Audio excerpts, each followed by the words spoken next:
వచనాలని చదువుకుందాం. మత్తయి సువార్త 7వ అధ్యాయము మొదటి 7 వచనాలు, వచనం వెంబడి వచనాన్ని చదువుకుందాం. Matthew's gospel chapter 7 verses 1 through 7.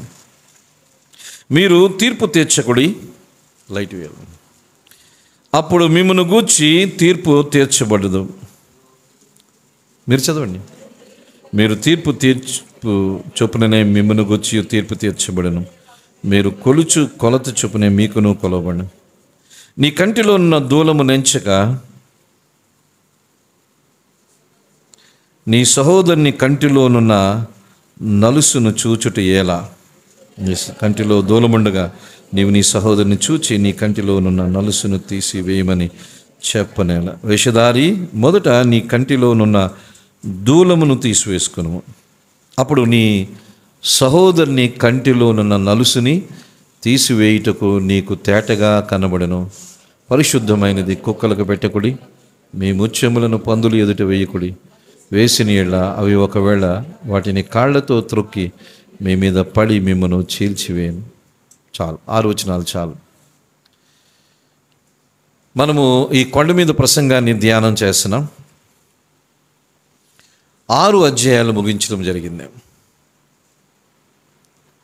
చాలా విషయాలు, మరి దాదాపు 2 సంవత్సరాలు ఈ అంశాలు మనం ధ్యానం చేస్తున్నాం. మీలో ఎంతమందికి అర్థమవుతున్నాయో లేదో నాకు తెలియదు, అర్థం చేసుకొని ఆలోచిస్తున్నారో లేదో నాకు తెలియదు. చెప్పడం నా బాధ్యత. మీరు దేవునికి జవాబుదారులు. నేను మిమ్మల్ని తాడుగట్టి పాటించేలాగానే చేయలేం. ఏ చర్చిలో ఈ చెప్పరు, అది మాత్రం చెప్పగలను. ఆ ఆధిక్యత మనకి ఇక్కడుంది, ఆ నేర్చుకునే అవకాశం ఇక్కడుంది. కొంతమంది దాన్ని కూడా పెద్దగా పట్టించుకోవడం లేదు. వాళ్ళు దేవుడు కూడా మార్చలేమో అనిపిస్తుంది. వాళ్ళు ఎందుకు చర్చికి వస్తారో ఎందుకు రారో కూడా తెలియదు. కాలక్షేపం. వాళ్ళు రాకపోవడమే మంచిది అనిపిస్తుంది నాకు కొన్నిసార్లు. మనము ఈ పరలోక రాజ్యం గురించి ధ్యానం చేస్తున్నాం. పరలోక రాజ్యానికి వెళ్ళే క్రైస్తవులు భూమి మీద ఎలా జీవించాలి అని చెప్పేదే కొండ మీద ప్రసంగం. ఇది ఎవరో చర్చి చెప్పింది కాదు, ఒక బోధకుడు చెప్పింది కాదు, ఒక భక్తుడు చెప్పింది కాదు. ఇది యేసు ప్రభువు చెప్పింది.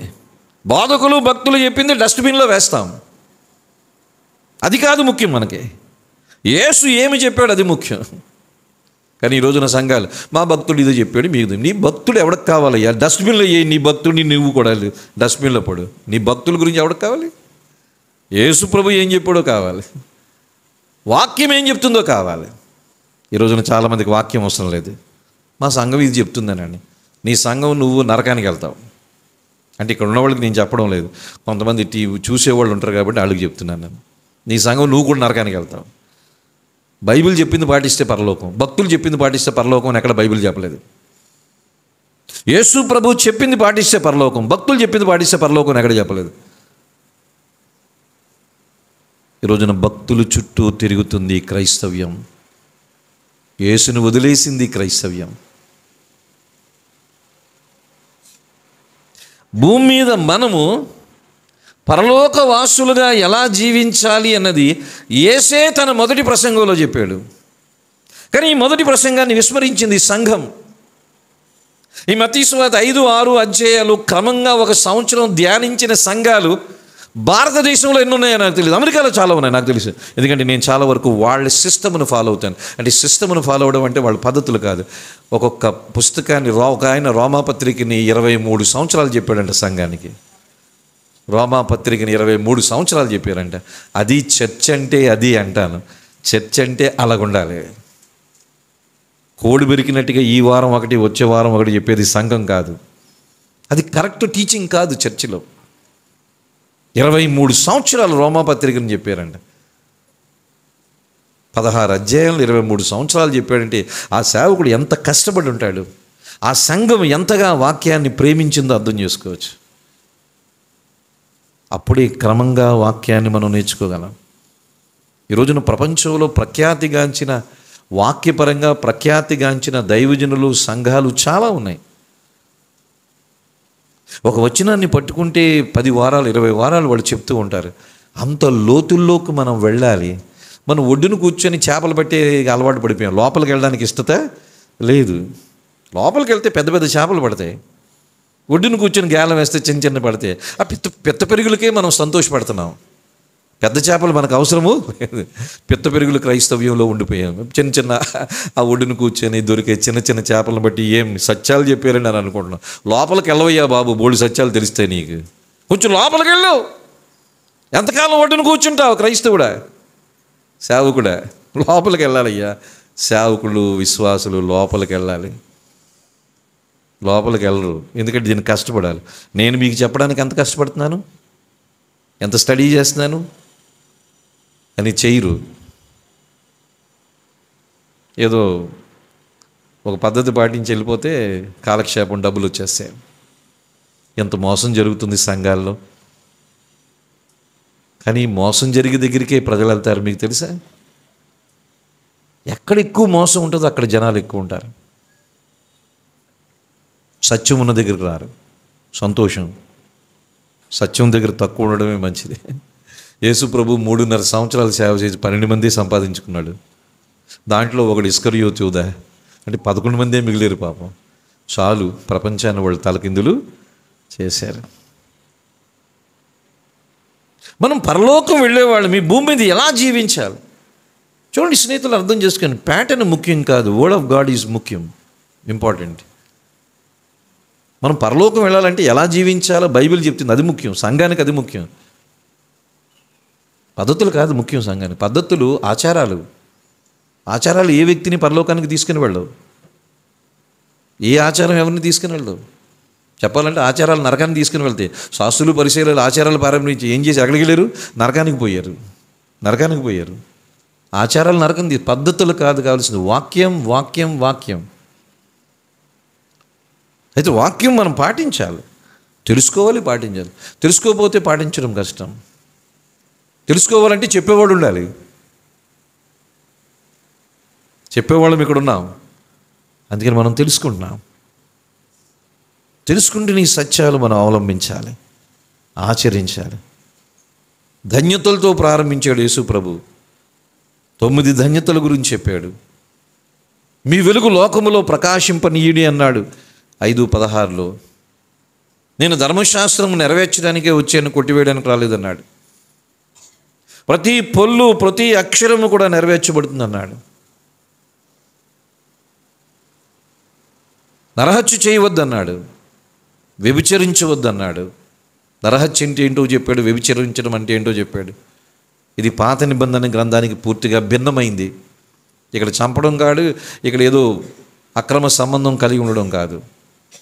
నరహత్య అంటే ద్రోహి, వ్యర్థుడు అని సహోదరుని వండడం, తోటి క్రైస్తవ సహోదరుని తోలనానిట్టుగా ఉండడం, తోటి క్రైస్తవుల్ని తక్కువ చేసి చూడడం హత్య. అది అర్థమైంది క్రైస్తవులకి. తోటి క్రైస్తవుని తక్కువ చేసి చూడడం హత్య. ఎన్ని హత్యలు చేస్తున్నారో చాలామంది. తప్పుని ఖండిస్తాం కానీ వ్యక్తిని ప్రేమిస్తాం. తప్పుని ఖండించాలి కానీ వ్యక్తిని, మనిషిని ప్రేమించాలి. వ్యభిచారం అన్నాడు, ధర్మశాస్త్రంలో లేని వ్యభిచారం గురించి ఇక్కడ చెప్పాడు. మోహపు చూపు అన్నాడు. అంటే ఇది అంతరంగంలోనే జరిగిపోయేది. ఎవరింటికి ఎవరు వెళ్ళవలసిన పని లేదు, ఎవరు రెండో పెళ్లి చేసుకోవాల్సిన పని లేదు. అంతరంగంలోనే మొత్తం జరిగిపోద్ది వ్యభిచారం. పరిత్యాగ పత్రం ఇవ్వద్దన్నాడు. భార్యాభర్తలు కలిసి ఉండండి అన్నాడు. మీ మాట అవునంటే అవును, కాదంటే కాదన్నాడు. దీనికి మించింది దుష్టు నుంచి వచ్చింది అన్నాడు. మాట మీద నిలకడ ఉండమన్నాడు. ఎస్ అంటే ఎస్, నో అంటే నో, అంతే. దానికి మించింది దుష్టునికి సంబంధికులు అని అర్థం చేసుకోవాలి. ప్రతీకారం తీర్చుకోవద్దన్నాడు. కుడి చెంప మీద కొడితే ఎడం చెంప చూపించమన్నాడు. పై వస్త్రాన్ని కూడా ఇచ్చేయమన్నాడు. నీ దగ్గర ఉంటే లేదు అని అనొద్దు అన్నాడు. 1 మైలు రమ్మంటే 2 మైళ్ళు రమ్మన్నాడు, వెళ్ళమన్నాడు. శత్రువుని ద్వేషించొద్దన్నాడు, శత్రువుని ప్రేమించండి అన్నాడు, శత్రువు కొరకు ప్రార్థన చేయడం అన్నాడు. మీ పరలోకపు తండ్రి పరిపూర్ణుడు కాబట్టి మీరు పరిపూర్ణులుగా ఉండండి అన్నాడు. మీ ధర్మం ఎవరికి తెలియకుండా చేయండి అన్నాడు. మీ ప్రార్థన ఎవరికి తెలియకుండా చేయండి అన్నాడు. మీ ఉపవాసాలు ఎవరికి తెలియకుండా చేయండి అన్నాడు. ధర్మం రహస్యంగా ఉండాలి, ప్రార్థన రహస్యంగా ఉండాలి, ఉపవాసాలు రహస్యంగా ఉండాలి. ఇవి చెప్పుకునే కాదు. నీ భక్తి ఎవడికి చెప్పుకోవాల్సిన పని లేదు, నా భక్తి ఎవడికి చెప్పుకోవాల్సిన పని లేదు. ఆయనకి తెలిస్తే చాలు మన భక్తి అంతా. కొంతమంది సాక్ష్యాల్లో డబ్బాలు కొట్టేసుకుంటూ ఉంటారు తెలుసా. సాక్ష్యాలు అంటేనే డబ్బాలు కొట్టుకోవడం.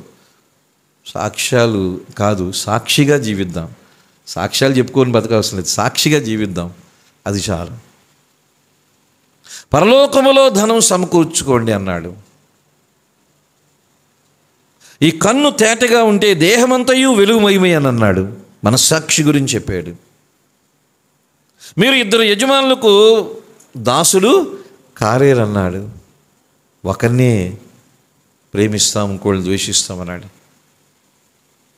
చింతించొద్దు అన్నాడు. అంతేకాదు, ఆయన రాజ్యమును నీతిని మొదటి వెతుకుడు అన్నాడు. అప్పుడు అవన్నీ మీకు ఇస్తానన్నాడు. It gives the best life అన్నాడు. శ్రేష్టమైన జీవితాన్ని దేవుడు అప్పుడు ఇస్తానన్నాడు. శ్రేష్టమైన జీవితం అప్పుడు ఇస్తాడు. పోయిన వారం అదే నేర్చుకున్నాం కదా. శ్రేష్టమైన జీవితం కావాలంటే ఎలా ఉండాలో పోయిన వారం నేర్చుకున్నాం. ఈరోజు మనం శ్రేష్టమైన జీవితం కావాలంటే ఏం చేయాలో నేర్చుకున్నాం. ఆయన రాజ్యాన్ని, నీతిని మొదటి వెతకాలి. చాలా అంశాలు అది 2 వారాలు చెప్పడం జరిగింది. 2 వారాలు నేర్చుకున్నాం. ఎన్ని చెప్పిన తర్వాత ఇప్పుడు 7వ అధ్యాయంలో యేసుప్రభు అంటున్నాడు, మీరు తీర్పు తీర్చకుడి అని అన్నాడు. ఈ 6 వచనాల్లో చెప్తున్నాడు. ఇక్కడ యేసు ప్రభు ముఖ్యంగా శాస్త్రులు పరిశీలన ఉద్దేశించి చెప్తున్నాడు. అందుకని 5వ అధ్యాయం 20వ వచనం అంటాడు, శాస్త్రుల నీతి కంటే పరిశీలన నీతి కంటే మీ నీతి అధికము కాని యెడల మీరు పరలోక రాజ్యములో ప్రవేశింపరన్నాడు. చాలా జాగ్రత్తగా వినండి. మీరు మారు మనసు పొందారు, రక్షించబడ్డారు, ఇవన్నీ బాగానే ఉన్నాయి. కానీ ఇంకోటి అంటున్నాడు, శాస్త్రుల నీతి కంటే పరిశీలన నీతి కంటే మీ నీతి అధికముగా లేకపోతే పరలోక రాజ్యమే లేదని. మరి మారు మనసు, బాప్తీసం ఇవన్నీ ఏంటి? ఈ సంగతి ఏంటి? మరి మారు మనసు పొందేం, బాప్తీసం తీసుకున్నాం కదా. మీరు మారు మనసు పొందారు, బాప్తీసం తీసుకున్నారు, వెరీ గుడ్, పరలోక రాజ్యం మీది అని మనం చెప్తున్నాం. కానీ యేసుప్రభు అంటాడు, శాస్త్రుల నీతి కంటే పరిశీలన నీతి కంటే మీ నీతి అధికము కాని యెడల మీకు పరలోక రాజ్యమే లేదన్నాడు. మరి దాని సంగతి ఏంటి అంటే మనం అక్కడే ఉండిపోయాం. ఒడ్డున అది ఉండిపోవడం అంటే ఒడ్డున ఉండిపోయాం. ఒడ్డున ఉండిపోయి పెద్ద పెరుగులు పట్టుకుంటున్నాం. రక్షించబడ్డావా, రక్షించబడ్డావా, రక్షించబడ్డా. దేవుడు అంటున్నాడు, శాస్త్రుల నీతి కంటే పరిశీలన నీతి కంటే మీ నీతి అధికంగా ఉండాలి, లేకపోతే పరలోక రాజ్యమే లేదన్నాడు. అంటే లోతుకు తీసుకుని వెళ్తున్నాడు, నది లోపలికి తీసుకుని వెళ్తున్నాడు. అందుకని కొండ మీద ప్రసంగం అది పరిపక్వతకు అవసరమైన బోధలు. ఏదో రక్షించబడ్డం, బల్లో చేసేసాం, ఇంకంతా అయిపోయింది అనుకున్నారు. ఏమీ అవ్వలేదు. నువ్వు పుట్టేవంతే, నువ్వు ఎదగాలి. పుట్టేవంతే ఎదగాలి. పుడితే చాలదు. మమ్మీ మా అమ్మ మా అమ్మ అనుకుంటూనే ఉన్నారు చాలామంది. వయసు పెరిగినా మా అమ్మ మా అమ్మ, డాడా డాడా. వీళ్ళకి 50 సంవత్సరాలు వచ్చింది, మా అమ్మ డాడా. ఇంక ఎదగడం లేదు ఈ క్రైస్తవులు. దీంట్లోనే చప్పట్లు కొట్టేసుకుంటున్నారు అందరూ. ఏంటి? యేసు ప్రభు లోతుకు తీసుకుని వెళ్తున్నాడు. అందుకని శాస్త్రులు పరిచయాన్ని ఉద్దేశించి స్నేహితులరా ముఖ్యంగా ఆయన బోధిస్తూ ఆయన అంటున్నాడు, శాస్త్రులు పరిచయులు వాళ్ళ లక్షణాలను ఉద్దేశించి చెప్తున్నాడు కదా, మీరు తీర్పు తీర్చకూడదు. ఎందుకంటే శాస్త్రులు పరిచయులు అందరికీ తీర్పు తీర్చేవాళ్ళు. శాస్త్రులు పరిచయులు ఎవరంటే స్వనీతి పరులు. స్వనీతి పరులు అంటే ఎవరో చెప్పమంటారా? మేము మంచోళ్ళమే, అందరూ చెడ్డోళ్ళు అనుకునేవాళ్ళు. మేమే భక్తులమే, అందరూ పాపులని అనుకునేవాళ్ళు ఉంటారు కదా, వాళ్ళు స్వనీతి పరులు. నరకంలో నెంబర్ 1 ఎవరుంటారో చెప్పంటారా? స్వనీతి పరులు. వ్యభిచారులు కాదు, అంతకులు కాదు. నరకంలో నెంబర్ 1 లైన్లో ఉండేది ఎవరంటే స్వనీతి పరులు. ఎందుకంటే స్వనీతి ప్రజల్ని దేవునికి దూరంగా ఉంచుతుంది. స్వనీతి ప్రజల్ని తమ్మును తాము దేవుని ముందు నీతిమంతులుగా తీర్చుకునేటట్టుగా చేస్తుంది. స్వనీతి ప్రజల్ని ఇతరులను చిన్నచూపు చూసేటట్టుగా చేస్తుంది. చాలా ప్రమాదకరమైనది. హంతకులు పర్వాలేదు, వ్యభిచారులు కూడా పర్వాలేదు, అంటే అది పాపం కాదు, చేయడం తప్పు అని నేను అనడం లేదు. కానీ స్వనీతి అన్నిటికంటే ప్రమాదకరమైంది. స్వనీతి పరులే వేషధారులు. ఈ స్వనీతి పరులు వేషధారులైన శాస్త్రులు పరిసయ్యులు యేసుప్రభు కాలంలో అందరికీ తీర్పులు తీర్చేవాళ్ళు. నీ తప్పు, నీ తప్పు, నీ తప్పు. దీని గురించి చెప్తూ చాలా విషయాలు యేసుప్రభు చెప్తున్నాడు. అందుకని మనము ఈ రోజున కొన్ని అంశాలు నేర్చుకుందాం స్నేహితులారా. స్వనీతి సాధారణంగా ఏం చేస్తుందంటే ఎవరికి వాళ్ళు సొంత ప్రమాణములు పెట్టుకునేటట్టుగా చేస్తుంది. సెల్ఫ్ మేడ్ స్టాండర్డ్స్ అని అంటాం. స్వనీతి పరులు వాళ్ళకి వాళ్ళు ఒక ప్రమాణం పెట్టుకుంటారు. వాళ్ళకి వాళ్ళు ప్రమాణం పెట్టుకుంటారు. అంటే దేవుని ప్రమాణాలు ఉండవు, స్వనీతిలో మానవ ప్రమాణాలు ఉంటాయి.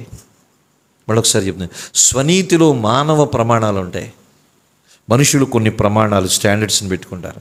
కూర్చున్నావా, కూర్చో, కింద కూర్చున్నా, కుర్చీ మీద కూర్చున్నావు, కింద కూర్చోవాలి, కాళ్ళు చెప్పేవా, లేదు బాస్పట్టి వేసుకోమంటే. స్వనీతి మనిషిని కొన్ని ప్రమాణాలు పెట్టేసుకుంటుంది. ప్రమాణాలు స్వనీతి మానవ ప్రమాణాల ద్వారా నడిపిస్తుంది. దేవుని నీతి దేవుని ప్రమాణాల ప్రకారం నడిపిస్తుంది. అందుకని స్వనీతి పరులు సొంత ప్రమాణములు ఉంటాయి, స్టాండర్డ్స్ ఉంటాయి. శాస్త్రులు పరిసయ్యులు స్వనీతి పరులు సొంత ప్రమాణములు కలిగిన వాళ్ళు. వాళ్ళకి దేవుని ప్రమాణములు ఇష్టము లేదు. అందుకని యేసుప్రభు శిష్యులు చేతులు కడుక్కోకుండా భోజనం చేస్తున్నారని శాస్త్రులు పరిసయ్యులు, బోధకుడా నీ శిష్యులు చేతులు కడుక్కోకుండా భోజనం చేస్తున్నారు అని అన్నారు ఒకసారి.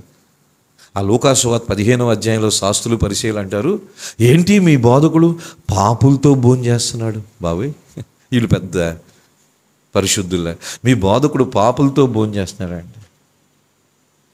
చూసారా? అంటే వాళ్ళు కొన్ని ప్రమాణాలు పెట్టేసి పాపులతో భోజనం చేయకూడదని ఎక్కడైనా బైబిల్లో ఉందా? పాపుల దగ్గరికి వెళ్ళి భోజనం చేయకూడదు. మరి హోటల్లో ఎందుకు భోజనం చేస్తున్నావు? హోటల్లో ఓనర్ ఎవడది? హోటల్లో వంట మనిషి ఎవడు? హోటల్లో నీకు సర్వ్ చేసేవాడు ఎవడు? పాపులు కాదా? మరి హోటల్కి ఎందుకు వెళ్తున్నావు? టిఫిన్ ఎందుకు తెచ్చుకుంటున్నావు? అక్కడ బియ్యం షాప్కి ఎందుకు వెళ్ళావు? పెట్రోల్ బంక్లో ఉన్నది క్రైస్తవులా? పెట్రోల్ బంక్ మన పెట్రోల్ పూసేవాడు క్రైస్తవుడు. అయ్య బాబు, హైందవుల దగ్గరికి వెళ్ళకూడదండి. మరి పెట్రోల్ బంక్ ఎందుకు వెళ్ళావు? బియ్యం షాప్కి ఎందుకు వెళ్ళావు? స్వీట్ షాప్కి ఎందుకు వెళ్ళావు? అసలు రోడ్డు మీదే నువ్వు నడవకూడదు. ఎందుకో చెప్పమంటారా?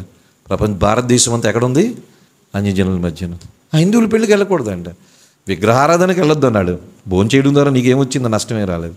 మరి హోటల్లో ఎవరు చేస్తున్నారు వంటలు? ఆ టిఫిన్ ఎవరు చేస్తున్నారు? ఆ సర్వింగ్ ఎవరు చేస్తున్నారు? స్వీట్ షాప్కి వెళ్ళి స్వీట్లు కొనుక్కుంటున్నా ఎవరు చేస్తున్నారు? నీ బస్సు ఎక్కువ, బస్సు డ్రైవర్ ఎవరు? బిలీవరా అన్యజనుడా? ట్రైన్ ఎక్కువ, డ్రైవర్ ఎవరు? విమానం ఎక్కువ, పైలట్ ఎవరు? నీ ఇంటి పక్కన ఉన్నవాళ్ళు ఎవరు? నువ్వు అద్దెంట్లో ఉంటున్న నీ ఓనర్ ఎవరు? నువ్వు బట్టల షాప్కి వెళ్ళావు ఎవరు? నీ టైలర్ ఎవరు? ఏంటి మతిలేని ప్రమాణాలు పెట్టేశారు. ఇవన్నీ బైబిల్లో ఉన్నాయా? చేతులు కడుక్కోలేదు మీ బోధకుడా మీ శిష్యులు చేతులు కడుక్కోకుండా భోజనం చేస్తున్నారన్నారు.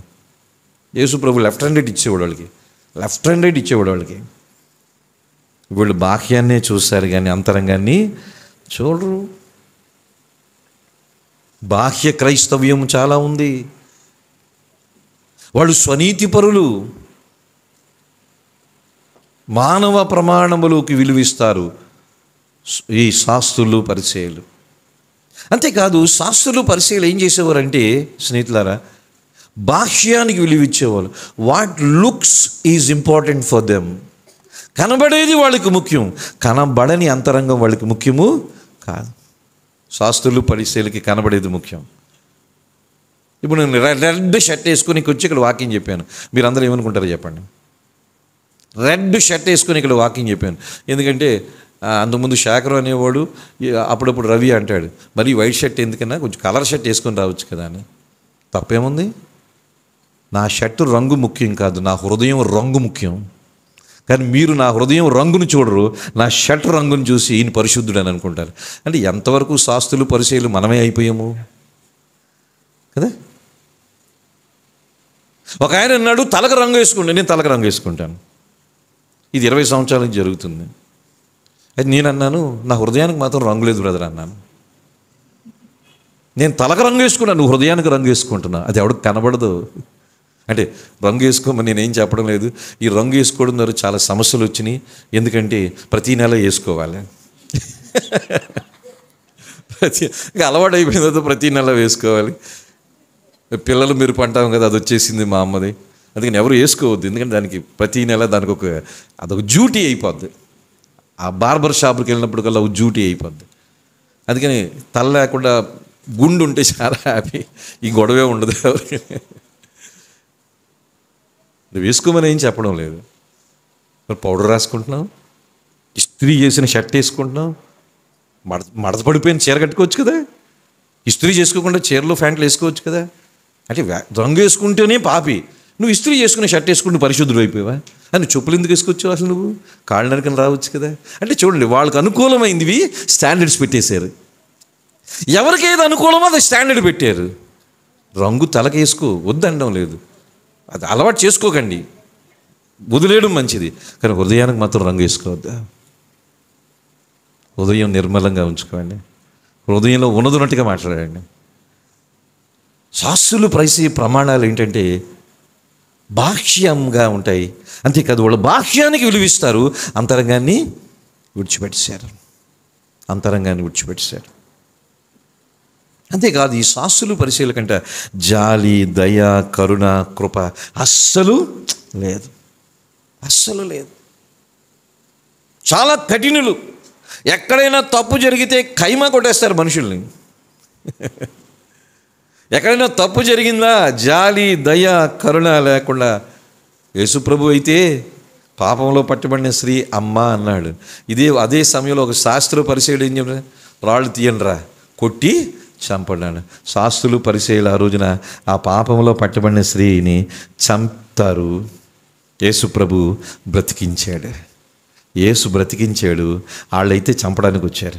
ఈ రోజున మనల్ని చంపేవారు ఎవరో చెప్పంటారా? శాస్త్రులు పరిచయాలు. కానీ యేసుప్రభు ఏం చేస్తారో చెప్పంటారా? బ్రతికిస్తాడు, క్షమిస్తాడు. ఒప్పుకుంటే క్షమిస్తాడు. ఎన్నిసార్లు క్షమిస్తాడో చెప్పండి. ఇప్పుడు మిమ్మల్ని ఎన్నిసార్లు క్షమించాడో చెప్పండి. ఒకవేళ యేసుప్రభు క్షమించడానికే లిమిట్. అంటే ఆయన దీర్ఘశాంతులని, క్షమిస్తున్నాడని పాపం చేయమని కాదు. Forgiveness is not a licence to commit sin. కానీ ఆయన క్షమించకపోతే ఈరోజు ఉండగలం? అసలు క్షమించబోతుండగలం. ఆయన మనల్ని క్షమిస్తున్నాడు, మనం క్షమించొద్దా ఏంటి? అంత స్ట్రిక్ట్ ఏంటి? ఇది స్ట్రిక్ట్ కాదు, ఇది శాస్త్రులు పరిచయాలు. అందుకని శాస్త్రులు పరిచయాలు అంట జాలి, దయ, కరుణ, కృపలేని వాళ్ళు అంట. శాస్త్రులు పరిచయాలు evaluation, external evaluation, no internal evaluation. టీచర్లకి అర్థమవుతుంది. అంటే బయటకు చూసే వాళ్ళు మార్కులు వేస్తారు, లోపల చూసి వాళ్ళు మార్కులు వేయరు. Only external evaluation, internal evaluation లేదు. శాస్త్రులకి పరిచయాలు బయటకు చూసే మార్కులు వేస్తారు. వారిని ఉద్దేశించి యేసు ప్రభు ఈ మాటలు అంటున్నాడు. ఎందుకంటే యేసు ప్రభు చుట్టూ ఎప్పుడు ఈ మత నాయకులు ఉండేవాడు. అందుకని ఇది వారి స్వనీతిని గూర్చి, వారి స్వనీత ప్రమాణములను గూర్చి, వాళ్ళు బాహ్యాన్ని చూసి మనకు మార్కులు వేస్తారు దాన్ని బట్టి. అయితే ఒకటి, మీరు తీర్పు తీర్చకూడదు అని యేసు ప్రభు అన్నాడు. దీని అర్థము రాజీ పడిపోమని కాదు. దీని అర్థము ఎవరితోనైనా కలిసిపోమని కాదు. దీని అర్థము ఖండించకుండా అలాగా చూసింది అలాగ చూసి వెళ్ళిపోమని కాదు. వాక్యాన్ని చాలా జాగ్రత్తగా అర్థం చేసుకోవాలి. తీర్పు తీర్చొద్దన్నాడు కదా అని ఏం జరిగితే జరగండి అని అలా చూసి వెళ్ళిపోవడం కాదు. తీర్పు తీర్చకుడి అని అంటే ఖండించకూడదని కాదు. తీర్పు తీర్చకుడి అంటే రాజీ పడిపోమని కాదు. తీర్పు తీర్చకుడని అందరితో కలిసిపోమని కాదు. దీంట్లో కొన్ని అర్థం చేసుకోవాలి మనం. చూడండి, ఒక 4 విషయాలు క్లుప్తంగా మీకు చెప్తాను. చివరిలో కుక్కల గురించి, పందుల గురించి చెప్పాడు. ఆ రోజున వాళ్ళకి ఏమిటంటే, యేసుప్రభు అంటాడు కదా, అప్పుడు మిమ్మను గూర్చి తీర్పు తీర్చబడును అంటాడు. మీరు తీర్పు తీర్చకుడి, మిమ్మను గూర్చి తీర్పు తీర్చబడును. దేవుని గురించి మనము తప్పుడు అభిప్రాయము ఎప్పుడూ కలిగి ఉండకూడదు. చూడండి, యోహాను సువార్త 5వ అధ్యాయము 22వ వచనం. యోహాను సువార్త 5వ అధ్యాయము 22వ వచనం. తండ్రి ఎవనికిని తీర్పు తీర్చడు గాని తండ్రిని ఘనపరచునట్లుగా అందరును కుమారుని ఘనపరచవలనని తీర్పు తీర్చుటకు సర్వాధికారము కుమారునికి అప్పగించున్నాడు. ఇప్పుడు యేసు ప్రభు తీర్పు తీర్చేవాడా లేదా? తీర్పు తీర్చేవాడు. యేసు ప్రభు ప్రేమించేవాడే, కానీ తీర్పు తీర్చే అధికారము యేసు ప్రభుకి ఇచ్చారు. తీర్పు తీర్చకూడదు అని అంటే ఇప్పుడు దేవుడు కూడా తీర్పు తీర్చకూడదనే కాదు. యేసు ప్రభు తండ్రి కుమారునికి అధికారం ఇచ్చాడు. తీర్పు తీర్చే అధికారం ఎవరికి ఇచ్చాడు? యేసు ప్రభుకి ఇచ్చాడు. ఒక రోజున యేసు ప్రభు తీర్పు తీరుస్తాడు. దేవుడు తీర్పు తీర్చేవాడు. Is a God of judgement అని అంటాం. ఆయన ప్రేమ స్వరూపే, ఆయన కృప కలిగిన వాడే, కానీ ఆయన తీర్పు తీర్చేవాడు. నశించిన దాన్ని వెదకి రక్షించడానికి వచ్చినవాడే, కానీ తీర్పు తీరుస్తాడు. లోకమును ప్రేమించి వచ్చినవాడే, కానీ అవకాశం వస్తే తీర్పు తీరుస్తాడు. దేవుడు తీర్పు తీర్చేవాడు. దాని గురించి మనం అర్థం చేసుకోవాలి. మత్తయి సువార్త 19వ అధ్యాయము 28వ వచనం ఒకసారి చూస్తే, మత్తయి సువార్త 19వ అధ్యాయము 28వ వచనం. యేసు వారితో ఇట్లనెను, ప్రపంచ పునర్జన్మమందు మనుష్య కుమారుడు చూడండి తన మహిమగల సింహాసనం మీద ఆసీనుడై ఉండినప్పుడు నన్ను వెంబడించిన మీరును 12 సింహాసనముల మీద ఆసీనులై ఇశ్రాయేలు 12 గోత్రములను తీర్పు చూసారా? ఒకనొక రోజున ఇజ్రాయేలు 12 గోత్రాలకి తీర్పు తీర్చే అధికారం దేవుడు ఎవరికి ఇస్తున్నాడంటే ఈ 12 మంది అపోస్తలులకి. యేసు ప్రభువుకి తీర్పు తీర్చడానికి తండ్రి అధికారం ఇచ్చాడు. యేసు ప్రభువు తీర్పు తీర్చడానికి అపోస్తలులకి అధికారం ఇస్తున్నాడు. అంతేకాదు, తీర్పు తీర్చే అధికారం చివరికి మనకు కూడా ఇవ్వబోతున్నాడు. తండ్రి కుమారునికి ఇచ్చాడు, కుమారుడు తన శిష్యులకు ఇచ్చాడు. ఆ ప్రకటన గ్రంథం 2వ అధ్యాయంలో చూస్తారు, రక్షించబడిన విశ్వాసులు కూడా దేవుడు తీర్పు తీర్చే అధికారము ఇస్తున్నాడు. అందుకని దేవుడు తీర్పు తీర్చేవాడు. 1 కొరింథీ 4వ అధ్యాయం 3-4 వచనాలు చూద్దాం. 1 కొరింథీ 4వ అధ్యాయము 3-4 వచనాలు.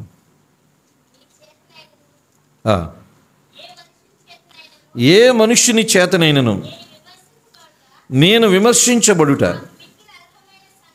నాకు మిక్కిలి అల్పమైన సంగతి, నన్ను నేనే విమర్శించుకొనను, నా యందు నాకు ఏ దోషమును కానరాదు. అయినను ఇందువలన నీతిమంతుడుగా ఎంచబడను. చూసారా, పౌలు అంటున్నాడు, నాకు నేనే తీర్పు తీర్చుకుంటే నేను మంచివాడినే కదా. మనకు మనమే తీర్పు తీర్చుకున్నాం అనుకోండి, మనకు మనం ఎలా కనబడతాం? మంచి వాళ్ళనే కనబడతాం. పౌలు అంటున్నాడు, నాకు నేను తీర్పు తీర్చుకోను, నన్ను నేను విమర్శించుకోను, నాకు దేవుడే తీర్పు తీరుస్తాడు. ఎందుకంటే నా మటుకు నేను చూసుకుంటే నా దృష్టికి నేను కరెక్ట్గానే కనబడతాను. నా దృష్టికి నేను చేసేది నేను సమర్థించుకుంటాను. అందుకని నన్ను నేను విమర్శించుకోను, నాకు నేను తీర్పు తీర్చుకోను. నా గురించి కూడా తీర్పు ఎవరికి ఇస్తాను? దేవునికి ఇస్తాను. కానీ శాస్త్రులు పరిచయాలు ఏం చేస్తారంటే వాళ్ళకి వాళ్ళు చూసుకొని నేను మంచివాడిని, వాళ్ళే తప్పు, వాళ్ళే లోపాలున్నాయి అనుకున్నారు. స్నేహితులు అర్థం చేసుకోండి, మనకు మనము చాలా సందర్భాల్లో చూసుకుంటే మనం చేసేది ప్రతిదీ సమర్థించుకునే అవకాశం ఉంటుంది, కరెక్ట్గానే కనబడుతుంది. కొన్నిసార్లు నిజమే అవ్వచ్చు, తప్పేమీ కాదు. మనం చేసేవి చాలాసార్లు నిజమే అవ్వచ్చు. కానీ దేవునికి విడిచిపెడితే ఆయన అసలు న్యాయవాది, అసలు తీర్పు ఆయన చేయగలడు. మనం నిజంగా విమర్శించేది దేవుడే. ఎందుకంటే మన గురించి మనము ఎప్పుడు బాగానే ఉంటాం, ఎప్పుడు బాగానే ఉంటాం. అందుకని దేవుడు విమర్శించేవాడు, తీర్పు తీర్చేవాడు ఎవరు? దేవుడు. తండ్రి కుమారునికి తీర్పు తీర్చే అధికారం ఇచ్చాడు. కుమారుడు ఎవరికి ఇచ్చాడు? అపోస్తలులకు ఇచ్చాడు, లేక శిష్యులకి ఇచ్చాడు. మనము కూడా తీర్పుకి ఎవరికి విడిచిపెట్టాలంటే దేవునికే విడిచిపెట్టాలి. అందుకని తీర్పు తీర్చేవాడు దేవుడు అన్నది మొట్టమొదటిగా మనం చూస్తాం. దేవుడు తీర్పు తీరుస్తాడు. ఆయన రక్షిస్తున్నాడు, కాపాడుతున్నాడు, కృప చూపిస్తున్నాడు, కానీ తీర్పు తీరుస్తాడు. తీర్పు తీర్చకూడదు అని అన్నాడు దేవుడు. మరి తీర్పు తీర్చకూడదు అన్న దేవుడే తీర్పు తీరుస్తున్నాడు. ఏంటి ఇక్కడ? దేవుడు చెప్పింది దేవుడే అధిగమిస్తున్నాడా? కాదు. తీర్పు తీర్చకూడని దేవుడు ఎవరికి చెప్తున్నాడంటే శాస్త్రులకి, పరిసయ్యులకి చెప్తున్నాడు. ఎవరు ఈ శాస్త్రులు, పరిసయ్యులంటే స్వనీతి పరులు. ఎవరు ఈ శాస్త్రులు, పరిసయ్యులంటే బయట మాత్రమే చూసేవాళ్ళు, అంతరంగాన్ని చూడని వాళ్ళు. ఎవరు ఈ శాస్త్రులు, పరిసయ్యులంటే మానవ ప్రమాణములు కలిగిన వాళ్ళు. వారిని ఉద్దేశించి చెప్తున్నాడు, బాబు మీరు తీర్పు తీర్చకూడదు. అంతేగాని దేవుడు తీర్పు తీర్చనివాడు అని అనుకోవద్దు. దేవుడు తీర్పు తీర్చేవాడు. యేసు ప్రభు ఈ ప్రపంచానికి తీర్పు తీరుస్తాడు. ఈ ప్రపంచ పునర్జన్మలోనంట ఆయనతో పాటు 12 సింహాసనముల మీద ఈ 12 అపోస్తలులు కూర్చొని ఈ ప్రపంచానికి తీర్పు తీరుస్తారంట. వారితో పాటు మనము కూడా ఉంటాము ఈ ప్రపంచానికి తీర్పు తీర్చడానికి. అందుకని తీర్పు తీర్చొద్దు అని అంటే ఇక నోరు మూసుకొని కూర్చోమని కాదు. దేవుడు తీర్పు తీర్చేవాడు, అర్థం చేసుకోండి. దేవుడు తీర్పు తీర్చేవాడు. రెండవది, తీర్పు తీర్చొద్దు అని అంటున్నాడు. ఇతరుల ఎడల మనం ఎలాగూ ఉండాలో దేవుడు చెప్తున్నాడు. చూడండి, యాకోబు పత్రిక 3వ అధ్యాయము, యాకోబు పత్రిక 3వ అధ్యాయం 1వ వచనం మనకు బాగా తెలిసిందే. నా సహోదరులారా, బోధకులైన మనము మరి కఠినమైన తీర్పు పొందుదుమని తెలుసుకొని మీలో అనేకులు బోధకులు కాకుండుడి. బోధకులైన మనము మరి కఠినమైన తీర్పు. ఎందుకు బోధకుల గురించి చెప్తున్నాడు? సాధారణంగా బోధకులు అనేవాళ్ళు ఏం చేస్తారంటే, ఇతరులకి నువ్వు ఆ పాపం చేసావు, నువ్వు ఈ పాపం చేసావు. అసలు నువ్వు అని ప్రసంగాలు చేయకూడదు, తెలుసా? ప్రసంగములు ఎప్పుడు మనము అనే పదం వాడాలి. ప్రసంగంలో నువ్వు అనే పదం వాడకూడదు. వాడితే మీరు అని వాడాలి. మీరు అనాలి, నువ్వు అనకూడదు. ప్రసంగంలో వాడవలసిన ముఖ్యమైన పదం ఏంటంటే మనము అనాలి. అంటే ప్రసంగికుని కూడా ప్రసంగంలో ఒక వ్యక్తిగా నువ్వు పాపం చేసి మరి నువ్వు ఎవడివి? నువ్వు పెద్ద పరిశుద్ధుడివి ఏంటి? చాలా వరకు నువ్వు అంటారు. వీళ్ళకి ఏం మాట్లాడుతున్నారో తెలియదు. వాళ్ళు నువ్వు అని అనకూడదు. మనం పాపం చేయకూడదు. మనం పాపం. బోధకులు అయిన మీకు మరి కఠినమైన తీర్పు ఎందుకంటాడంటే దేవుడు, ఈ బోధకులు మీకు తీర్పు అంటే మరి నీ సంగతి ఏంటి? ఎందుకంటే బోధకులు ఇతరుల గురించి ఆలోచన చేస్తారు, వారి గురించి వారు ఆలోచన చేయరు. అది తప్పు. బోధలు ఇతరులకు కాదు, బోధులు అందరికీ. నిలబడి బోధించే వ్యక్తి కూడా ఆ ప్రసంగంలో ఒక భాగమే. నిలబడి బోధించే వ్యక్తికి కూడా ఆ ప్రసంగము వర్తిస్తుంది. అందుకని మనము అనే పదం వాడాలి, నువ్వు అనే పదం వాడకూడదు. నువ్వు అని వాడేది కేవలం శాస్త్రులు, పరిసయ్యులే, వేషధారులే. అందుకని తీర్పు తీర్చుట్లో చాలామంది ఇతరుల గురించి మాట్లాడతారు, ముఖ్యంగా బోధకులైన వారి గురించి మాట్లాడతారు. యేసుప్రభు అంటున్నాడు, అందుకని వాక్యం ఉంది, మీలో అనేకులు బోధకులుగా కాకండి. బోధకులు అయిపోవద్దు. సింగర్స్గా ఉండొచ్చు కానీ ప్రీచర్స్గా ఉండకూడదండి. ఎందుకంటే ఎక్కడో సింగర్స్గా ఉండొద్దని బైబిల్లో ఉందా? పాటలు పాడొద్దని అందా? మీరు పాటలు పాడేవారిగా ఉండకూడదు అని అందా బైబిల్లో? లేదు. కానీ బోధకులుగా ఉండొద్దని అన్నాడు. అంటే ప్రమాదకరమైనది ఏంటి? పాటలు పాడడమా, బోధ చేయడమా? అది. అందుకని ఊరికే బోధలు చేయడానికి ఇష్టపడకూడదు మనం. ఇది పుల్పీట్, ఇది నిజంగా పుల్పీటే. పుల్ నోట్లో మనం తల పెట్టామన్నమాట. ఇక్కడ నిలబడి వాక్యం చెప్పేవాడు, ఇక్కడ నిలబడి వాక్యం చెప్పాడు. తలకాయ ఎక్కడ ఉంది? పుల్ నోట్లో ఉంది. ఎప్పుడైనా పుల్పీట్ అని అంటారు. ప్రపంచంలో అతి ప్రమాదకరమైన స్థలం ఏంటంటే ఇదే, ఈ స్టేజు, ఈ పుల్పీట్, లెక్టర్న్ అని అంటాం. ఎందుకంటే బోధకులైన వారికి మరీ కఠినమైన తీర్పు ఎందుకన్నారంటే, వారు చెప్పేదంతా ఇతరుల కొరకే అని అనుకుంటారు. వాళ్ళకు వాళ్ళు సేఫ్ సైడ్ ఉన్నట్టుగా అనుకుంటారు. ఇది ప్రమాదకరమైనది కాదు. మేము చెప్తాం, వినేవాళ్ళు ఉన్నారు. ఇది మాకు కాదు అనుకునేవాళ్ళు ఈ రోజున 90% మంది బోధకులందరూ ఇలాగే ఉన్నారు కదా. మేము చెప్పేవాళ్ళమే, వాళ్ళు వినవలసిందే అని అనుకుంటున్నారు. అందుకనే మరి కఠినమైన తీర్పు అన్నాడు. కాదు.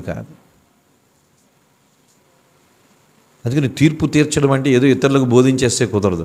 ప్రతి ఒక్కరూ వారికి వారి బోధించుకోవాలి. ఇంకో వచనం కూడా చూపిస్తాను చూడు. రోమాపత్రిక 2వ అధ్యాయం మొదటి 2 వచనాలు. ఇక మంచి మాట అంటాడు. రోమాపత్రిక 2వ అధ్యాయం మొదటి 2 వచనాలు. రోమాపత్రిక 2 మొదటి 2 చదవండమ్మా. కాబట్టి తీర్పు తీర్చు మనుష్యుడా, నువ్వెవడవైనా సరే నిరతురువై ఉన్నావు. చూడండి, దేని విషయములో ఎదుటివానికి తీర్పు తీర్చుచున్నావో దాని విషయములో నీవే నేరస్తుడివని తీర్పు తీర్చుకొనుచున్నావు. ఎలయనగా తీర్పు తీర్చు నీవును అట్టి కార్యములనే చేయుచున్నావు కదా. కానుకలు ఇవ్వండి అంటే నువ్వు ఇచ్చావా అసలు? ఇక్కడ నిలబడి బోధకుడు ఏం చేస్తున్నాడు? దేవునికి కానుకలు ఇవ్వండి. అసలు నువ్వెంత కానుక ఇచ్చావు చెప్పు ముందు. అది నువ్వేమి ఇచ్చావు? నువ్వెంత కానుక ఇచ్చావు? జనాలందరూ కానుకలు ఇవ్వాలంటే అసలు నువ్వేం చేసావు?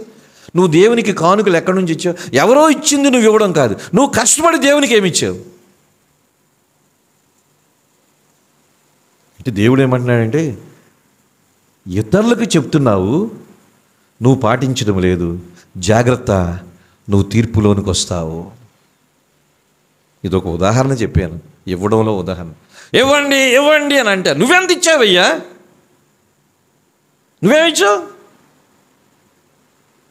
నేను ఇచ్చాను. నువ్వు ఇచ్చింది ఎక్కడది? దాంట్లో తీసుకొని నువ్వు ఇచ్చావు. కానీ అది కాదు, అసలు నువ్వు కష్టపడి సంపాదించింది ఎంత ఇచ్చావు? ఎవరో ఇచ్చింది నువ్వు ఇవ్వడం ఏంటి?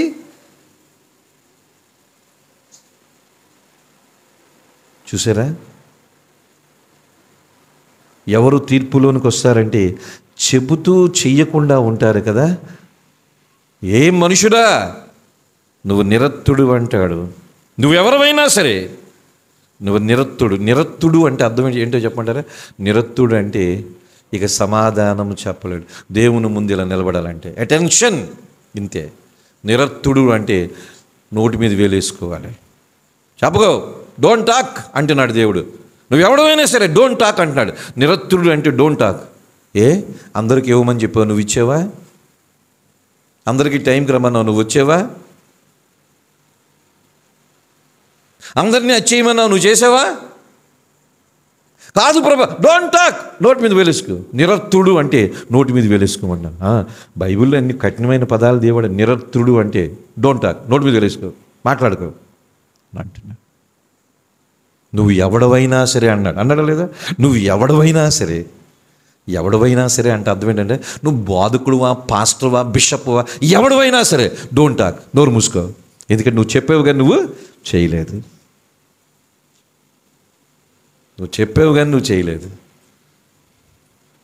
నువ్వు అందరినీ తీర్పు తీరుస్తావా? అందరినీ కానుకలు ఇవ్వమనంట. నువ్వెంత ఇచ్చావు కానుక? నువ్వేం కష్టపడి కానుక ఇచ్చావు? అందరినీ ఆ పరిచర్య ఈ పరిచర్య చేయమంట. నువ్వేం పరిచర్య చేసావు? మాట్లాడుకో, డోంట్ టాక్. అప్పుడు ఈ సేవకుడు ఏమంటాడంటే, అది కాదు ప్రభా, నువ్వు మాట్లాడుకో, నోటి మీద వేసుకో అంటాడు. నిరత్తుడు అంటే నువ్వు మాట్లాడుకో, నేను నిన్ను తీర్పులోనికి తీసుకొని వస్తున్నాను, నువ్వు మాట్లాడుకో, నీ లైఫ్ అయిపోయింది, నువ్వు మాట్లాడుకో. నిరత్తుడు అంటే నోరు మూసుకో, మాట్లాడు. నువ్వు అన్నీ చెప్పావు ఇతరులకి, నువ్వేమీ చేయలేవు, మాట్లాడుకో బాబాయ్. నువ్వు ఎవడవైనా సరే దేని విషయంలో ఎదుటివానికి తీర్పు తీర్చుచున్నావో దాని విషయంలో నీవే నేరస్తుడు అని తీర్పు తీర్చుకుంటావు కదా. ఎందుకంటే నువ్వు చెప్తున్నావు కానీ చేయడం లేదు. చూడండి, ఎన్నిసార్లు మనకు మనమే తీర్పులోనికి వస్తున్నామో చెప్పండి. ఎన్నిసార్లు మనకు మనమే తీర్పులోనికి వచ్చేస్తున్నాం. అందుకని దేవుడు ఏమంటున్నాడంటే, ఇతరుల గురించి ఆలోచన చేసి తీర్పు తీర్చడం అంటున్నా. అసలు నీ సంగతి ఏంటి? అసలు నీ సంగతి ఏంటి? అసలు నువ్వు చెప్తున్నావు కానీ నువ్వు చేస్తున్నావా? మాట్లాడుకో. ఈ సేవకుడు మాట్లాడడానికి ప్రయత్నం చేస్తాడనమాట. నువ్వు మాట్లాడు కన్నా, మాట్లాడు. నేను చెప్పింది విను. నువ్వు చెప్పేవి కానీ చేయలేదు, నువ్వు మాట్లాడకు అని అంటాడు దేవుడు. అందుకని ఇతరులకు తీర్పు తీర్చేసి అబ్బో అది ఇది అది తప్పు ఇది తప్పు నువ్వు ఎలాగున్నావు? అసలు జీవితంలో క్రమశిక్షణ ఉందా? కుటుంబంలో క్రమశిక్షణ ఉందా అని అంటాడు దేవుడు. అందుకని ఇది కూడా మనం జాగ్రత్తగా ఉండాలి. దేవుడు తీర్పు తీర్చకూడదన్నాడు, కానీ దేవుడు తీర్పు తీరుస్తాడు. యేసు ప్రభువుకి అధికారం ఇచ్చాడు. ఇంకా చూడండి, మనం చూస్తే ఇంకా కొన్ని మాటలు, ఎందుకంటే ఈ మాట చాలామంది తీసుకొని ఆ తీర్పు తీర్చకూడదు, చూసినట్టు అలా వెళ్ళిపోను అంటే గంగిరెద్దులకు తలవపమని కాదు. నో, వాక్యం అర్థం చేసుకోవాలి అంటున్నాడు కదా. 3:5 నీ కంటిలో నున్న దూలము నెంచక నీ సహోదరుని కంటిలో ఉన్న నలుసును చూచుటియాలా. నీ కంట్లో నిండు పెద్ద దూలం పెట్టుకున్నా, కానీ నీ సహోదరుని కంటిలో చిన్న నలుసుంది. నీ దూలాన్ని నువ్వు పట్టించుకోవు, ఎదుటివాని కంట్లో చిన్న నలుసుని పట్టించుకుంటున్నావు. ఇది న్యాయమా? ఇది న్యాయం? ఆ రోజుల్లో అంటే శాస్త్రులు పరిచయులు దోమల్ని వడగట్టేవాళ్ళంట. చెప్పాను కదా, మత్తయి సువార్త 23 దోమలను వడగట్టి ఒంటిల్ని మింగేసేవాళ్ళండి. నేను ఆ వాక్యం చెప్పాను. దోమలు వడగట్టడం అంటే శాస్త్రులు పరిచయి గ్లాసులోంచి నీళ్లు తాగినప్పుడు అంటే పళ్ళు ఇలా బిగించి అని తాగేవాళ్ళంట. నిజం, ఇది పళ్ళు బిగించి తాగేవాళ్ళంట. ఎందుకంటే త్రాగుతున్నప్పుడు దాంట్లో పురుగు దోమ పడితే అని తాగినప్పుడు ఇక్కడ వడగట్టేస్తుంది. కానీ తర్వాత పక్కళ్ళి ఒంటిలు మింగేసేవాళ్ళంట. అంటే అది అతిశయోక్తిగా చెప్పాడు. అంటే అర్థం ఏంటంటే చిన్న చిన్న వాటిని వదిలేసి పెద్ద పెద్ద బాగా ఏం బ్రదరు అని కొంతమంది అంటారు. చిన్న విషయాన్ని పట్టించుకుంటారు కొంతమంది, కానీ వాళ్ళ జీవితంలో ఎంత ఒంటిలు లాంటి పెద్ద పెద్ద ఉంటాయి, అవి మింగేస్తారు. యేసుప్రభు అంటున్నాడు కదా, నీ కంటిలో దూలం ఉంది. దూలాలంటే తెలుసు కదా, ఆ రోజున పాలస్తీనాలో కానీ మన పూర్వీకుల ఇంట్లో కూడా ఇళ్ళు దూలాలతో కట్టుకునేవాళ్ళు. ఆ దూలాలతో స్లాబులు కూడా వేసుకోవాలి. అంటే అది పిల్లర్తో, సిమెంట్ పిల్లర్తో దూలం అంటే అంత పెద్దది. నీ కంట్లో అంత పెద్ద దూలాన్ని పెట్టేసుకున్నావే, నీ ఎదుటివాడిని కంట్లో చిన్న నలుసు చూసి నీలో తప్పు ఉంది. ముందు దూలం తీసుకో అయ్యా, నీ కంట్లో దూలం తీసుకో. అసలు ఏమంటున్నాడంటే యేసుప్రభు, నీ కంటిలో దూలం ఉండగా ఎదుటివాని కంట్లో అసలు నలుసు కనబడుతుందా? కనబడుతుంది. ఇప్పుడు నా కంట్లో పెద్ద దూలం ఉంది అంటే నా చూపు మందగిస్తుంది. దూలం ఉంటే ఏమవుతుంది? చూపు మందగిస్తుంది. మరి ఎదుటివాని కంట్లో నలుసు ఎలా కనబడుతుంది నాకు? అసలే నా కంట్లో దూలం ఉండి ఎదుటివాని కంట్లో నలుసు నేను చూడగలనా? చూడలేను. అంటే యేసుప్రభు ఏంటంటే అసలు ఎదుటోడి కంట్లో ఏమీ లేదు, నీ కంట్లోనే పెద్ద దూలం ఉంచుకొని వాళ్ళ దాంట్లో లేని దాని గురించి నువ్వేం చేస్తున్నావు? అది తప్పు, ఇది తప్పు, ఇది తప్పు, ఇంతే ప్రసంగం అంతా తప్పు తప్పు తప్పు, కైమా కొట్టేసి టార్గెట్ చేసేసి కొన్ని చర్చల్లో టార్గెట్ మెసేజ్లు ఉంటాయి తెలుసు కదా. ఎవరినో ఉద్దేశించి ఆ వారం ప్రసంగం వెళ్ళిపోద్ది. ఏ సిస్టర్నో ఏ బ్రదర్నో ఉద్దేశించి ప్రసంగం. ఇక్కడ అలాగుండో మనం క్రమంగా వెళ్తున్నాం. కొంతమంది టార్గెట్ ప్రసంగం చేస్తారు. ఇక ఏమీ రాక ఏం చేస్తారు? బ్రతుకు తెరువు కాలక్షేపం గురించి సేవకుడిగా వచ్చాడు, ఏదో ఒకటి చెప్పాలి కదా. ఎందుకంటే వినివే గొర్రెలు ఉన్నారు కొంతమంది, ఏదో చెప్పుకోవాలి. ఇంకా టార్గెట్ ప్రసంగం అనమాట. యేసుప్రభు అంటున్నాడు, నీ కంటిలో అంత దూలం పెట్టుకున్నావే, అసలు నీకేం కనబడదే. మరి కనబడకుండా అవతలోడి కంటిలో చిన్న నలుసు నీకు ఎలా కనబడుతుంది? ముందు నీ దూలం తీసుకో అంటున్నాడు. Remove your log from your eyes. దీని అర్థం ఏంటంటే నువ్వు దూలం తీసుకొని, బ్రదరు నీ కంటిలో కొంచెం నలుసున్నట్టుంది తీసుకో అని చెప్తే ఆ బ్రదర్ వింటాడు. ఆ సిస్టర్ వింటారు. మన కంట్లో దూలం తీసుకోకుండా సిస్టర్ గారు, బ్రదర్ గారు నీ కంట్లో నలుస్తుందంటే వాళ్ళు ఏమంటారు తిరిగేసి, ముందు నువ్వు దూలం సంగతి ఆలోచించని అంటారు. అంటారా? అనగలిగిన వాళ్ళు అంటారు. చూడండి, తీర్పు తీర్చొద్దు అని అన్నాడు, కానీ అది తీర్పు తీర్చొద్దు అన్న ప్రభు ఇంకోటి అంటున్నాడు, నీ కంట్లో దూలం ఉంది. ఓ శాస్త్రీయ పరిశీలన. ఎందుకంటే ఆ రోజుల్లో శాస్త్రుల పరిశీలనకి ఇదే పని. వాళ్ళు తప్పు. ఎక్కువ యేసుప్రభు శిష్యుల్ని వెళ్ళిన చోటల్లా ఒక రోజున యేసుప్రభు విశ్రాంతి దినాన్న ఓచ చేయగలిగిన వాడిని ఆయన స్వస్థపరచడానికి వచ్చాడు. అరే, ఆడు జీవితంలో ఎంతో కాలం నుంచి ఓచ చెయ్యి ఉంది. మొదటిసారి ఓచ చెయ్యి ఆరోగ్యకరంగా అయిపోయింది. ఇక విశ్రాంతి దినాన్ని ఆయన చేశాడని ఆయన మీద కారాలు మిరియాలు నూరేసి ఆయన దుమ్ము దులిపేస్తున్నారు ఈ శాస్త్రులు. అరే, ఆడు స్వస్థ పొందాడనే సంతోషము లేదు, విశ్రాంతి దినమును చేశారని. అందుకని మనం ఎప్పుడూ కూడా, అంటే తీర్పు తీర్చకూడదు అని ఎందుకన్నాడంటే ప్రభు, ముందు మన దూలము గురించి కూడా ఆలోచన చెయ్యాలి. మన దూలము గురించి ఆలోచన చెయ్యాలి. మనలో ఏవో దూలాలు ఉంటాయి, మన దూలాలు మనకే కనబడతాయి. మనం ఎప్పుడు ఈ పని చేయాలి స్నేహితులారా, ఎదుటివాని గురించి ఆలోచించడం మానేస్తే అప్పుడు మన దూలం కనబడుతుంది. కానీ ఎదుటివాని గురించి ఆలోచన చేస్తే మన దూలం కనబడదు, ఆడు నలుసే కనబడుతుంది. మీకు అర్థమైందా? ఎదుటివాని గురించి ఆలోచించడం మానేస్తే మన దూలం ఏదో మనకు కనబడుతుంది, అంటే మన లోపాలు మనకు కనబడతాయి. కానీ మనం ఎదుటివాళ్ళ గురించి ఆలోచన చేస్తున్నాం అనుకోండి, మన లోపాలు మనకు కనబడవు, వాళ్ళలో ఉన్న చిన్న నలుసు కనబడుతుంది. ఇక వాళ్ళని ఏదో చేయాలనుకుంటాం. ఇతరుల్ని సరిదిద్దడం తప్పు కాదు, సరిచేయడం తప్పు కాదు. అయితే ఒకటి, ముందు మనలో లోపం లేకుండా ఏ విషయంలో ఇతరుల్ని సరిచేయాలనుకుంటామో ఆ విషయంలో మనలో లోపం లేకుండా చూసుకోవాలి.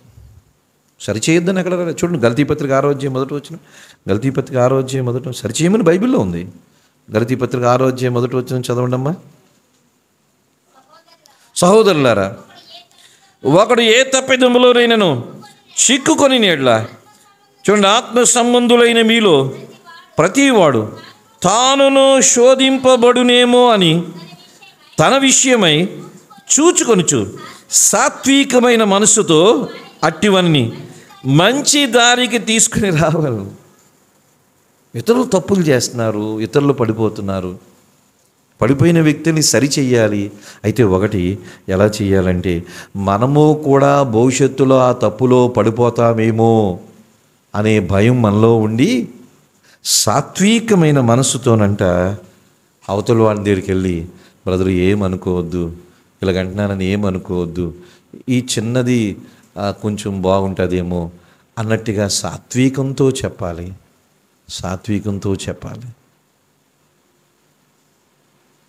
ఎందుకంటే మనము వాళ్ళు చేసిన తప్పులో ఏదో ఒక రోజు పడిపోయే అవకాశము ఉండొచ్చేమో. ఈరోజు మనం పడిపోలేదు, కానీ భవిష్యత్తులో పడిపోయే అవకాశం ఉండొచ్చేమో.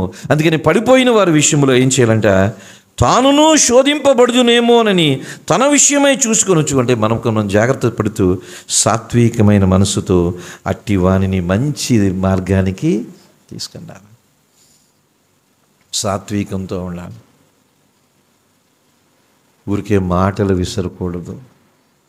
ఊరికే మాటలు చూడండి, ఖండించడం, మాటలు విసరడం కష్టమేమీ కాదు. మాట విసిరేస్తే వాళ్ళు గాయపడతారు. మాట విసరడం కష్టమేమీ కాదు, అలా విసిరేస్తాం, మనకేం పోయింది. కానీ బాధపడినోడు ఆడు అవతల వ్యక్తి.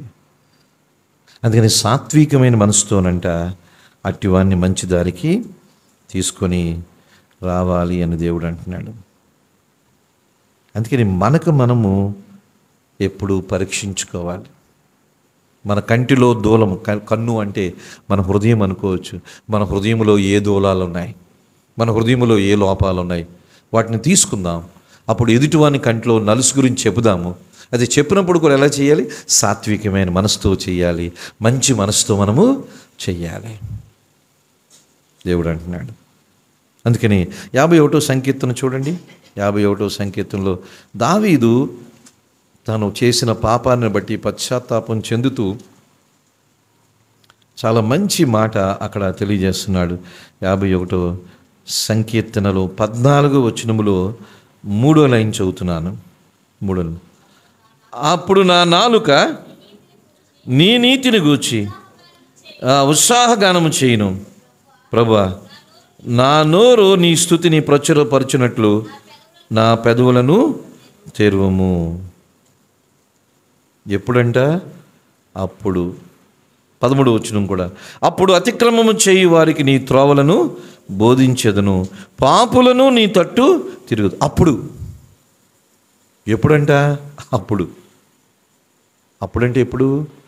10వ వచనం చదవండి. ఇప్పుడు దేవా, నా యందు శుద్ధ హృదయము కలుగుజేయము, నా అంతరంగములో స్థిరమైన మనసును నూతనముగా పుట్టించుము. నీ సన్నిధిలోంచి నన్ను త్రోసివేయకము, నీ పరిశుద్ధాత్మ నా యొద్ద నుంచి తీసివేయకము. నీ రక్షణానందం నాకు కలుగుజేయము, సమ్మతి గల మనసు నాకు కలుగుజేయము. ఇవన్నీ నా చెయ్యి, నన్ను క్షమించు, నాకు స్థిరమైన మనసు, నాకు శుద్ధ హృదయం ఇవ్వు, నన్ను నీ సన్నిధి నుంచి తోసివేయకు, నాకు రక్షణానందమువు, నాకు సమ్మతి గల మనసు. ఇవన్నీ నువ్వు చెయ్యు. ఆ తర్వాత నేనేం చేస్తానంటే, ఈ అతిక్రమం చేసేవాళ్ళు ఉన్నారు కదా, ఈ పాపాలు చేసేవారు ఉన్నారు కదా, అప్పుడు నేను వాళ్ళ దగ్గరికి వెళ్ళి బాబు పాపం చేయొద్దని అప్పుడు చెప్తాను అంటున్నాడు. ఎప్పుడు? అప్పుడంటే ఎప్పుడు? ముందు నువ్వు నన్ను సరిచేయి, నన్ను క్షమించు, శుద్ధ హృదయాన్ని. అప్పుడు ఈ పాపంలో ఉన్నవారికి వెళ్ళి నేను చెప్తాను, అయ్యా పాపంలో ఉన్నారు, పాపం చేయొద్దని అప్పుడు చెప్తాను. చూసారా? ముందు మనం సరి చేసుకోవాలి, తర్వాత ఇతరులకి చెప్పాలి. ఇదే తీర్పు తీర్చడం అండి. చూడండి, చివరిలో ఒక మాట చెప్పేస్తాను, ఇక దాని గురించి ఎక్కువ మనం అది కానీ పందుల గురించి చెప్తున్నాడు. చూడండి 7వ అధ్యాయము 6వ వచనములో, పరిశుద్ధమైనది కుక్కలకు పెట్టకుడి, మీ ముత్యములను పందులు ఎదుట వేయకుడి. కుక్కలు పందులు అంటున్నాడు, 2 యానిమల్స్. కుక్కలు పందులకు ఉన్నది ఒకే ఒక. ఆ రోజుల్లో కుక్కలు ఉండేవి, ఆ రోజుల్లో పందులు ఉండేవి. ఎందుకు ఈ 2 జంతువులనే యేసు ప్రభు వాడాడంటే, యూదులు కుక్కల్ని, ఆ రోజున కుక్కలు పెట్ యానిమల్స్ కాదు. 2000 సంవత్సరాల క్రితం యేసు ప్రభు కాలంలో కుక్కల్ని ఎవరూ పెంచేవాళ్ళు కాదు. కుక్కలు ఊరి మీద తిరిగే ఊర కుక్కలు, మన టైపే, మన భారతదేశం టైపే. ఊరి మీద తిరిగేయి, పెంటని అశుద్ధాన్ని తినేవి కుక్కలు. అలాగే పందులు అంటే యూదులకి చాలా ద్వేషం, పందిని వాళ్ళు అసలు సహించరు. అందుకని కుక్కలు కానీ పందులు కానీ అసహ్యమైనవి, అపవిత్రమైనవిగా వాళ్ళు ఎంచేవాళ్ళు యూదులు. అందుకని కుక్కలు పందులు అంటే ఎవరంటే అపవిత్రమైన పెంట, అపవిత్రమైన వాటిని తినే వ్యక్తుల గురించి చెప్తున్నాడు. కుక్కలు పందులు లాంటి వ్యక్తిత్వం ఉన్న వాళ్ళు ఉంటారు, వాళ్ళ దగ్గర మీ ముత్యములు వెయ్యకుడి. ఏంటి ముత్యాలు? దేవుని మాటలు వాళ్ళకి చెప్పొద్దు, దేవుని మాటలు వాళ్ళకి చెప్పొద్దు. దేవుని మాటలు విలువైన ముత్యములు లాంటివి. పరలోక రాజ్యం ముత్యంతో పోల్చాడు మత్తయి సువార్త 13వ అధ్యాయంలో. పరలోక రాజ్యం మంచి ముత్యమును కొనే వ్యాపారస్తుడితో పోల్చబడింది. అందుకని ఈ పరలోక రాజ్య సత్యాలు, దేవుని మాటలు ఈ పందుల దగ్గర కుక్కల దగ్గర వెయ్యొద్దు. వాటికి వాళ్ళ విలువ తెలీదు. అవి ఏం చేస్తాయంట, అవి కాళ్ళతో త్రొక్కి మీ మీద పడతాయి, మిమ్మల్ని చీల్చివేయచ్చు. ఈ పందుల దగ్గరికి కుక్కల దగ్గరికి వెళ్ళి దేవుని రాజ్యపు మాటలు చెప్తే అవి మనల్ని చీల్చివేయచ్చు. అందుకని ఇది కూడా చివరిలో చెప్తున్నారు, ఆ పని మీరు చేయొద్దు, అవి ప్రమాదకరమైనవి. అందుకని ఈ తీర్పు గురించి చెబుతూ ఎన్ని విషయాలు చివరిలోకి వచ్చినాన్ని చూపిస్తాను. చూడండి 1 కొరింథీ 5వ అధ్యాయము. ఈ మాట కూడా చాలా ముఖ్యం. 1 కొరింథీ 5వ అధ్యాయములో 12వ వచనం 13వ వచనం, వెలుపలి వారికి తీర్పు తీర్చుట నాకేలా, వెలుపలి వారికి దేవుడే తీర్పు తీర్చును కానీ మీరు లోపటి వారికి తీర్పు తీర్చేవారు గనుక ఆ దుర్మార్గుడిని మీలో నుండి వెలివేయడు. ఎవరు ఆ దుర్మార్గుడు? 5వ అధ్యాయం 1వ వచనం. ఎవరు ఆ దుర్మార్గుడు? 5వ అధ్యాయం 1వ వచనం. మీలో అది ఆ దుర్మార్గుడు ఎవరంటే కొరింథీ సంఘంలో జారత్వంలో ఉన్నాడు. కొరింథీ సంఘంలో ఒక దుర్మార్గుడు ఉన్నాడు. వాడు జారత్వం చేస్తున్నాడు. పౌలు అంటున్నాడు, ఆయన్ని వెంటనే మీలో నుంచి ఏం చేయాలి? బయటికి వెలువేయాలి. బయట వాళ్ళకి ఎందుకు తీర్పు తీరుస్తాం అంటే దాని అర్థం ఏంటో చెప్పమంటారా? ఆ బీజేపీని, ఆర్ఎస్ఎస్ని ఎందుకు తీర్పు తీరుస్తారు? మోడీని ఎందుకు తీర్పు తీర్చను? అసలు మీలో దుర్మార్గుడు ఉన్నాడు. ఎవరో వాళ్ళు కొరింథీ సంఘంలో ఆ వ్యక్తి ఉన్నాడు. ముందు వాడిని బయటికి. మనము లోపల ఉన్న వారికే తీర్పు తీర్చేవాళ్ళమే కానీ వెలుపల ఉన్న వారికి తీర్పు తీర్చేవాళ్ళమి కాదు. అంటే బయట వాళ్ళతో మనకి సంబంధం లేదు. మోడీ ఇలా చేస్తాడు, అమిత్ షా ఇలా చేస్తాడు, బీజేపీ ఆల్గోలు నీకెందుకు? నీ చర్చిలో మోడీ కన్నా భయంకరులు ఉన్నారు కదా. మోడీ కన్నా భయంకరులు చర్చిల్లో లేరా? యేసుప్రభు పేరంటే ధనాన్ని దోషేసుకుంటున్న వాళ్ళు లేరా? బయట వాళ్ళకి వెలుపల వారికి తీర్పు తీర్చడానికి నీకెందుకయ్యా? మనం లోపల వారికి తీర్పు తీర్చడానికి ఉన్నాం. సరిచేయాలి. ఆ దుర్మార్గుడిని బయటికి వెంటనే ఉంది అంటున్నాడు. ఎందుకంటే వాడు జారత్వం చేస్తాడు అంటున్నాడు. అందుకని తీర్పు తీర్చకూడదు అని అంటే చూసింది అలాగుండి దేవుడే చూసుకుంటాడులే అని ఉండడం కాదు. తీర్పు తీర్చొద్దు అన్నాడంటే రాజీ పడిపోమని కాదు. తీర్పు తీర్చొద్దు అన్నాడంటే ఖండించొద్దని కాదు. తీర్పు తీర్చొద్దు అన్నాడంటే అందరితో కలిసిపోమని కాదు. తీర్పు తీర్చొద్దు అన్నాడంటే ఎందుకంటే శాస్త్రులు పరిసయ్యుల వలె తీర్పుని తీర్చొద్దు అన్నాడు. ఎందుకంటే శాస్త్రులు పరిసయ్యులు బాహ్యాన్ని చూస్తారు, అంతరంగాన్ని చూడరు. శాస్త్రులు పరిసయ్యులకి మానవ ప్రమాణాలు ఉంటాయి, దైవిక ప్రమాణాలు ఉండవు. వాళ్ళలాగా ఉండొద్దు. వారిలాగా ఉండి మీరు తీర్పు తీర్చొద్దు. ఒకవేళ మీరు ఎవరైనా సరి చేయాలనుకోండి, ముందు మీ కంటిలో ఉన్న దూలాన్ని తీసేయండి. అప్పుడు ఎదుటివాని కంటిలో నలుసు గురించి మీరు మాట్లాడండి. అంతేగాని అది ఏమీ మాట్లాడకుండా మౌనంగా ఉండండి అని చెప్పడా? అది చెప్పలేదు. నీ వాక్య సారాంశం సత్యమన్నాడు. మనం వెలుపల వారికి తీర్పు తీర్చేవాళ్ళం కాదు, కానీ లోపల వారికి తీర్పు తీర్చేవాళ్ళమే. సరిచేస్తాం, సరిదిద్దుతాం. అది ఏది చేసి ఏం చేయాలి? సాత్వికంతో చేయాలి, మంచి మనసుతో చెయ్యాలి. అంతేకాదు మనం సరిచేసేటప్పుడు అమ్మో భవిష్యత్తులో అదే శోధనలో నేను పడిపోతానేమోనని భయముతోనే ఇతరులని సరిచేయాలి. ఇది దేవుడు వాక్యాన్ని చెప్తుంది. పరలోకవాసులంగా భూమి మీద ఎలా జీవించాలంటే మన కంట్లో దూలాలు లేకుండా చూసుకోవాలి. మనము మానవ ప్రమాణాల మీద ఎవరిని తీర్పు తీర్చకూడదు. మనం ఎప్పుడు బాహ్యాన్ని చూసి తీర్పు తెచ్చకూడదు. ఎందుకంటే వాళ్ళ అంతరంగంలో ఎంత మంచి వాళ్ళు మనకి తెలియదు. బాహ్యాన్ని చూసి తీర్పు తీర్చొద్దు. అంతేకాదు ఎక్కడ రాజీ పడవద్దు. ఎవరైనా సరి చేయాలంటే మంచి మనసుతో చేద్దాం. ఆ వ్యక్తిని సన్మార్గంలోకి తీసుకురావడానికే సరిచేద్దాం. ఆడు పారిపోయి బెంబేలు ఎత్తిపోయి ఇంకోసారి మన మొహం చూడకుండా చేయడానికి ఎప్పుడు చేయకూడదు. అంతేకాదు ఎదుటి వాళ్ళకి తీర్పు తీర్చేటప్పుడు మనలో లోపం లేకుండా చూసుకోవాలి. మనం ఏదైతే చెప్తున్నామో అది చేసేటట్టుగా ఉండాలి.